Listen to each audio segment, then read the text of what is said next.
Quand le confort de l'or accorde autant de largesse, l'intelligence tourne le dos à la sagesse.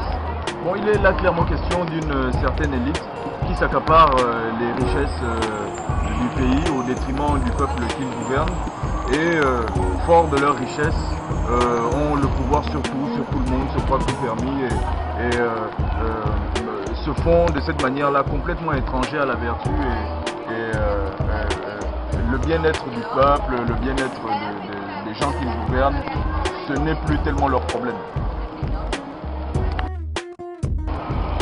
Tchoréré, mort pour la France, tout ça pour rien. Effectivement pour rien, parce que Tchoréré c'était un homme d'une grande envergure, je ne sais pas si ça se dit, mais c'était un homme de valeur, et c'était un homme d'une force incommensurable. Je ne sais pas encore si ça se dit, mais je suis sûr que vous me comprenez. Et je trouve vraiment dommage que Tchoréré ait mis cette force-là au service de ses propres bourreaux, parce que je défie n'importe qui de venir me prouver le contraire. C'est bien la France qui fait en sorte que politiquement, économiquement, culturellement, l'Afrique ne s'élève pas et reste toujours dans cet état de génuflexion. C'est bien la France.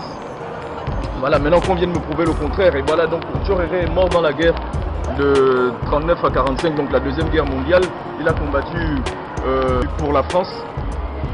Et voilà, donc il a été assassiné par les Allemands, pour parler simplement. Il est mort au nom de la France, fièrement. C'est vraiment triste, c'est vraiment dommage que cette force-là n'ait pas été au service de son propre peuple, de son propre pays. 1960, où est mon indépendante? 43, saison sèche, que le peuple chante. Bon, il est clairement question là d'indépendance et le découpage du continent africain en fait et l'aboutissement de la conférence de Berlin. Et c'est un découpage qui en fait répond à des préoccupations occidentales, des préoccupations qui sont d'ordre d'impérialisme culturel, économique et politique.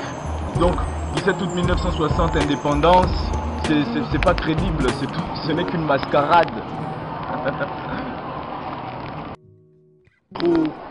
Partout où la boue, hommage à toutes nos martyrs, nous la boue, la tête debout, mais tout le corps à genoux. La tête debout et tout le corps à genoux. Écoutez, c'est une réalité, hein, en Afrique notamment, de la richesse des dirigeants, de la classe dirigeante de manière générale.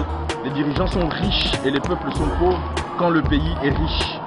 Alors ça veut dire tout ce que ça veut dire, ça illustre tout simplement le fait que voilà, c'est sur les richesses et les ressources du pays que les dirigeants s'enrichissent.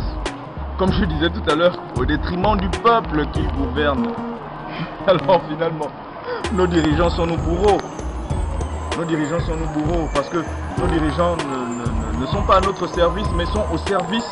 Donc nos dirigeants sont au service, de leurs intérêts personnels, ensuite au service des Occidentaux qui créent des systèmes dans le but essentiellement de nous maintenir à genoux parce que leur essor dépend de notre génuflexion.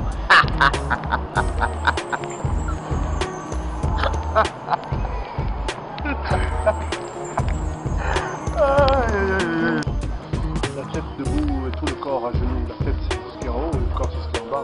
Ça veut dire que quand le corps est à genoux et que les genoux souffrent, c'est une chose, mais la tête est toujours quiète. Voilà. C'est-à-dire que c'est ceux qui sont en bas qui souffrent, ceux qui sont en haut ne sont pas dedans.